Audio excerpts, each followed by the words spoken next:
इस वीडियो में हमें एक यूकैरियोटिक सेल का कंट्रोलिंग यूनिट या फिर रिमोट कंट्रोल, जिसे न्यूक्लियस कहते हैं, वो स्टडी करना है। अगर आपने मेरा प्रोकैरियोटिक सेल और यूकैरियोटिक सेल का वीडियो देखा होगा तो उसमें मैंने कहा था कि प्रोकैरियोटिक सेल में ट्रू न्यूक्लियस नहीं होता है और यूकैरियोटिक सेल में ट्रू न्यूक्लियस होता है। तो न्यूक्लियस की डिस्कवरी रॉबर्ट ब्राउन ने 1831 में की थी in the orchid root cells. लगभग सभी यूकैरियोटिक सेल में आपको न्यूक्लियस देखने को मिलेगा, मगर हाँ, कुछ यूकैरियोटिक सेल ऐसे भी है जिनमें न्यूक्लियस एब्सेंट होता है और उन्हें अन्यूक्लिएटेड कहते हैं, जैसे कि mature sieve tube cells of higher plants. इनके बारे में हम chapter anatomy of flowering plants में पढ़ेंगे। दूसरा इंपॉर्टेंट एग्जाम्पल है मैच्योर मैमेलियन आरबीसी और erythrocytes. Early stage of development में इनमें न्यूक्लियस प्रेजेंट होता है, पर on maturity they lack nucleus. इसीलिए हम आरबीसी को रेड ब्लड कार्पसेल्स कहते हैं rather than red blood cell. Latin term corpus का मतलब होता है बॉडी या फिर डेड बॉडी या फिर कार्पस, इसीलिए इसे रेड ब्लड कार्पसेल कहते हैं। अब ऐसे सेल्स जिनमें आपको एक ही न्यूक्लियस देखने को मिलेगा उन्हें कहते हैं mononucleated cell. Most of the plants and animal cell contain single nucleus. कुछ सेल्स ऐसे भी होते हैं जिनमें दो न्यूक्लियस होते हैं, उन्हें हम बाइन्यूक्लिएटेड सेल कहते हैं। Example paramecium, cells of cartilage and liver. फिर कुछ सेल्स में दो से ज्यादा न्यूक्लियस भी पाए जाते हैं।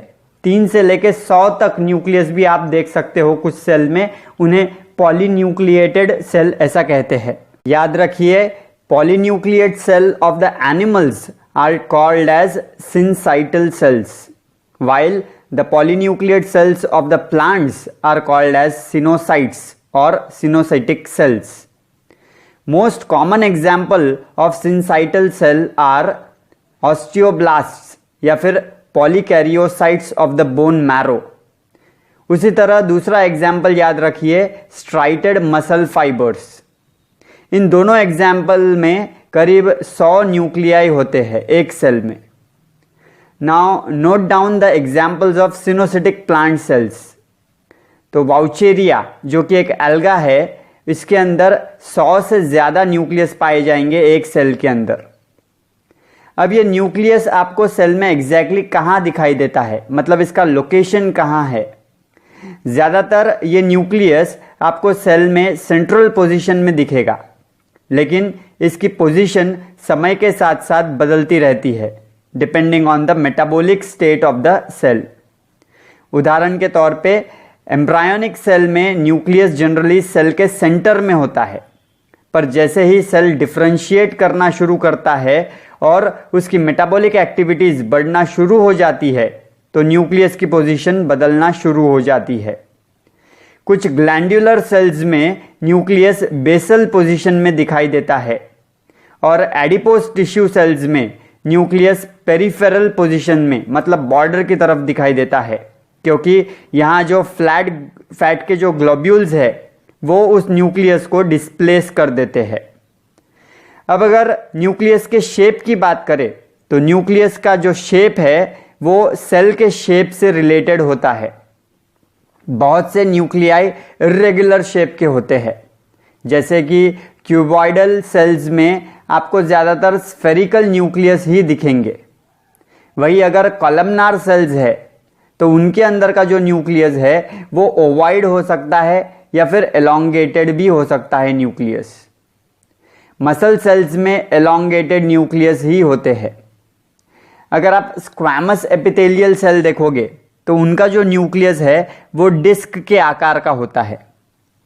WBCs के अंदर बाइलोब्ड या फिर मल्टीलोब न्यूक्लियस पाया जाता है। वॉर्टिसेला जो कि एक प्रोटोजोआ है, उसके अंदर सी शेप का न्यूक्लियस होता है। और अगर आप सिल्क स्पिनिंग सेल एक इंसेक्ट लार्वा के देखोगे तो उसके अंदर का न्यूक्लियस ब्रांच्ड होता है, जैसा कि इस डायग्राम में मैंने आपको दिखाया है। शेप के बाद अब न्यूक्लियस के साइज की बात करते हैं। तो size of the nucleus depends on the volume of the cell, amount of the DNA and proteins and the metabolic phase of the cell. Generally nucleus occupies about 10% of the total cell volume. Nuclei vary in size from about 3 micrometer to 25 micrometer in diameter. याद रखिए, size of the nucleus is related with the number of chromosomes or ploidy. Haploid cells अगर आप देखोगे तो उनके अंदर छोटे आकार का न्यूक्लियस होगा in comparison to the nucleus of the diploid cell. उसी तरह पॉलीप्लॉइड सेल का अगर न्यूक्लियस देखोगे तो वो ड्यूप्लॉइड सेल के न्यूक्लियस से भी बड़ा होगा। Now let us study the structure of a typical interphasic nucleus. अब ये इंटरफेस क्या है, तो ये हम सेल डिवीजन चैप्टर में पढ़ेंगे। हमने कहा था कि यूकैरियोटिक सेल में ट्रू न्यूक्लियस होता है, मतलब कि ये मेम्ब्रेन बाउंड होता है, यानी कि एक मेम्ब्रेन से ये सराउंडेड है। तो एक टिपिकल न्यूक्लियस में सबसे बाहर आपको दिखेगा न्यूक्लियर एनवलप, जिसे कैरियोथेका या फिर पेरीन्यूक्लियर सिस्टर्ना भी कहते हैं। The nuclear content is separated from the cytoplasm by the nuclear envelope. Nuclear envelope को जब आप देखोगे तो it consists of nuclear membrane, perinuclear space, nuclear pores, annuli, central granule and fibrous lamina. अगर आप लाइट माइक्रोस्कोप में देखोगे तो ये जो न्यूक्लियर एनवलप है आपको सिंगल लेयर्ड मेम्ब्रेन दिखाई देगी, लेकिन इलेक्ट्रॉन माइक्रोस्कोप में ऑब्जर्व करने पर आपको पता चलेगा कि ये डबल लेयर्ड मेम्ब्रेन है। मतलब यहां पर दो मेम्ब्रेन है, आउटर न्यूक्लियर मेम्ब्रेन और इनर न्यूक्लियर मेम्ब्रेन, और इन दोनों के बीच में एक गैप है जिसे पेरीन्यूक्लियर स्पेस कहते हैं। ये दोनों भी न्यूक्लियर मेम्ब्रेन का स्ट्रक्चर प्लाज्मा मेम्ब्रेन की तरह ही ट्राइलैमिनार यूनिट मेम्ब्रेन स्ट्रक्चर है, जो कि 7 to 8 नैनोमीटर थिक है। आउटर न्यूक्लियर मेम्ब्रेन को चिपक कर ही एंडोप्लाज्मिक रेटिकुलम होती है, या फिर हम कह सकते हैं कि outer nuclear membrane communicates with endoplasmic reticulum at several points. वही अगर इनर न्यूक्लियर मेम्ब्रेन की बात करें तो it is associated with a dense material called as fibrous lamina.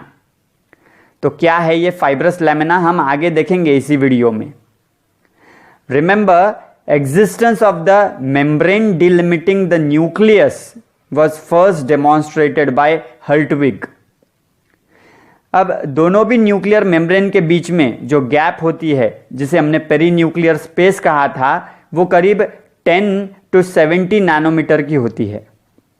Usually 20 nanometre की होती है ये, and it is filled with the fluid which is similar to the fluid of endoplasmic reticulum.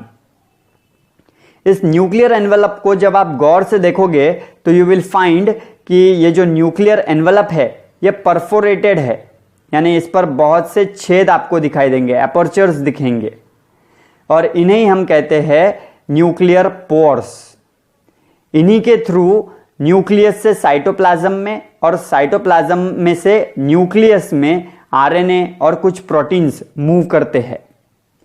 1950 में कैलन और टॉमलिन ने सबसे पहले ऑब्जर्व किए थे nuclear pores on the nuclei of the amphibian egg cells या फिर oocytes।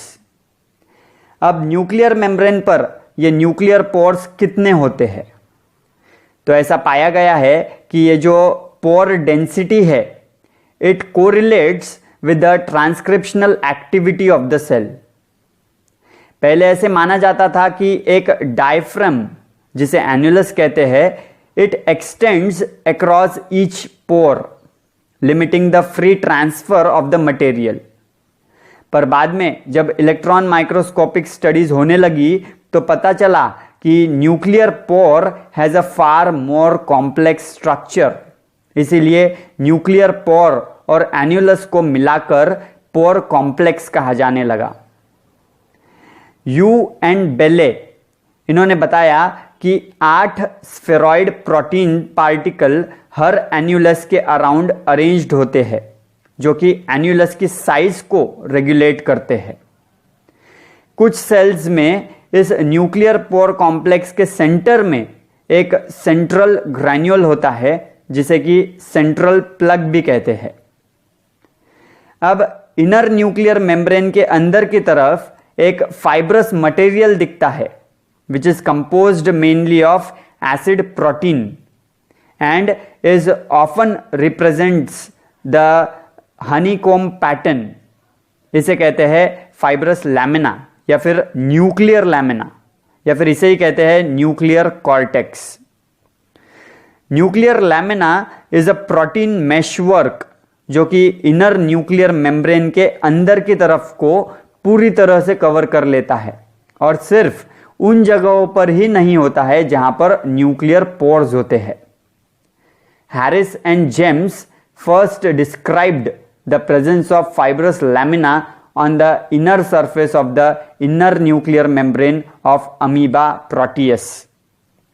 तो इस तरह से होता है nuclear envelope which separates the nuclear material from the cytoplasm and is concerned with the nucleocytoplasmic exchange of the necessary materials। इसकी outer membrane से एंडोप्लाज्मिक रेटिकुलम अटैच्ड होती है और इनर मेम्ब्रेन के साथ chromatin material. Outer nuclear membrane gives off vesicles which fuse and eventually give rise to the endoplasmic reticulum। Nuclear envelope is concerned with synthesis of certain proteins and it acts as a source membrane to the other cell membranes। अब nuclear membrane के अंदर जब आप जाओगे तो आपको दिखेगा एक transparent semi solid granular and slightly acidophilic ground substance या फिर मैट्रिक्स, जिसे कि न्यूक्लियोप्लाज्म या फिर कैरियोलिम्फ कहते हैं। इसे ही न्यूक्लियर सैप भी कहते हैं।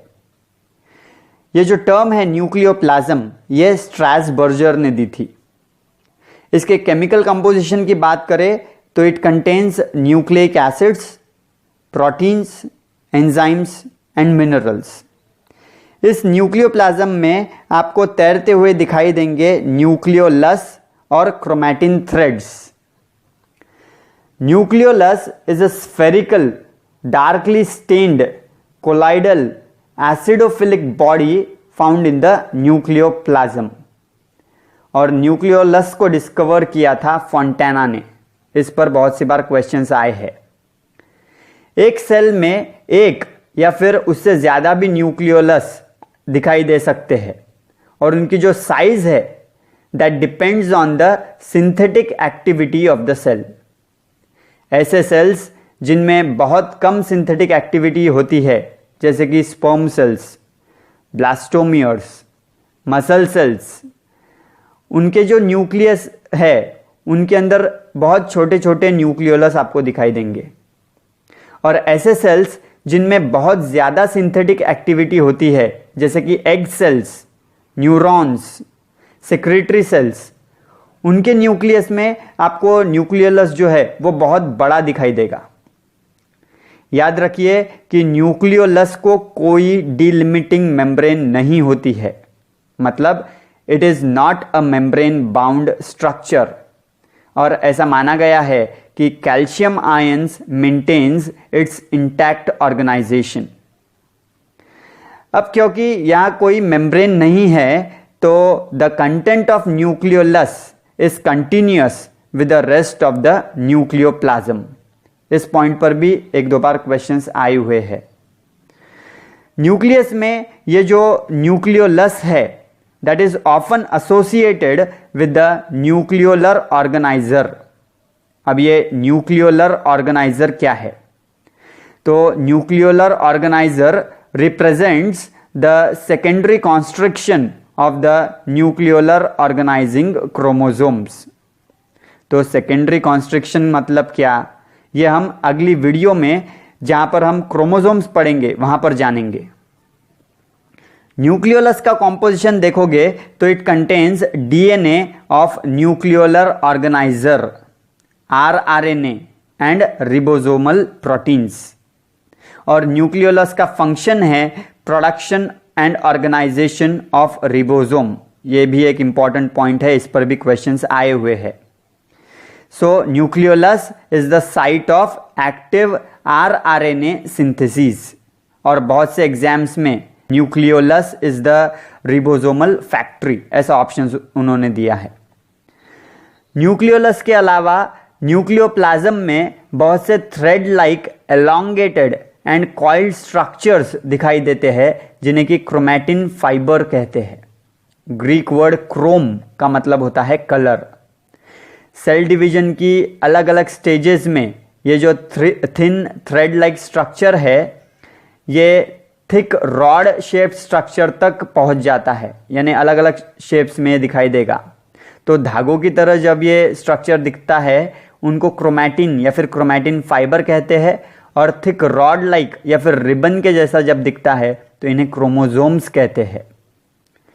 Chromatin is composed of DNA, histones and non histone protein. और क्योंकि इसमें डीएनए है तो it plays central role in controlling heredity. Chromosome के बारे में हम अगली वीडियो में डिटेल में जानेंगे। उससे पहले हम वीडियो का last point that is function of the nucleus ये देख लेंगे। तो हमने कहा कि nucleus is the controlling centre of the cell metabolism. It contains all the genetic information necessary for the growth and development. Role of nucleus in heredity was firmly established by a grafting experiment of Hammerling with Acetabularia, जो कि एक alga है। Nucleus is the site for the synthesis of DNA, RNA and ribosomes. Nucleus बहुत ही important role play करता है in protein synthesis and nucleus brings about cell division when needed. अब अगली video में हम क्रोमोसोम के बारे में देखेंगे।